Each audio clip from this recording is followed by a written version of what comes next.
2009. There are 158 footsteps between the bus stop and home, but it can stretch to 180 if you aren't in a hurry, like maybe if you're wearing platform shoes. Or shoes you bought from a charity shop that have butterflies on the toes but never quite grip the heel at the back, thereby explaining why they were a knockdown £1.99. I turned the corner into our street, 68 steps, and could just see the house, a 4-bedroomed semi and a row of other 3- and 4-bedroomed semis.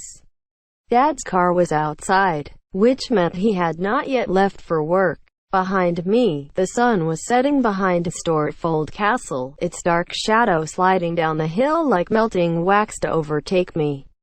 When I was a child, we used to make our elongated shadows have gun battles, our street the OK Corral.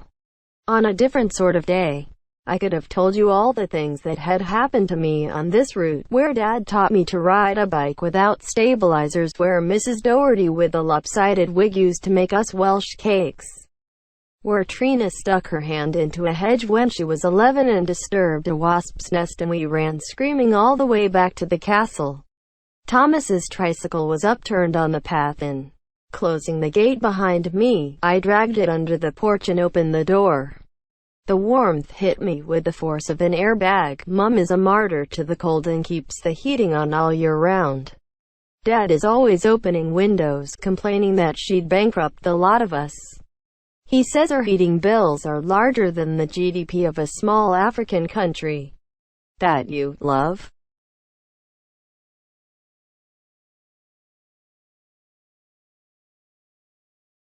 Yup. I hung my jacket on the peg, where it fought for space amongst the others.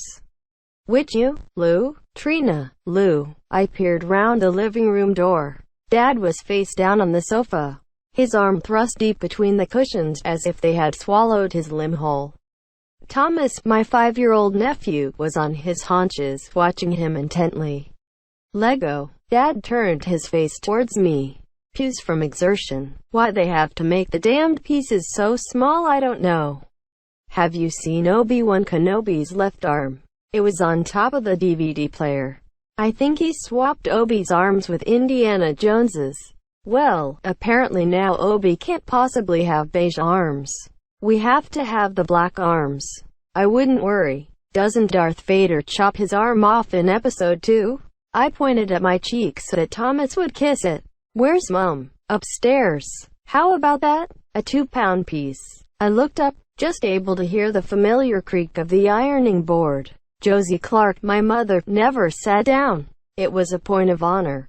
She had been known to stand on an outside ladder painting the windows, occasionally pausing to wave while the rest of us ate a roast dinner. Will you have a go at finding this bloody arm for me? He's had me looking for half an hour and I've got to get ready for work. Are you on nights? Yeah, it's 5:30. I glanced at the clock. Actually, it's 4:30. He extracted his arm from the cushions and squinted at his watch. Then what are you doing home so early? I shook my head vaguely, as if I might have misunderstood the question, and walked into the kitchen. Granddad was sitting in his chair by the kitchen window, studying a Sudoku.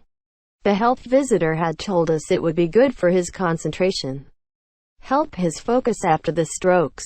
I suspected I was the only one to notice. He simply filled out all the boxes with whatever number came to mind.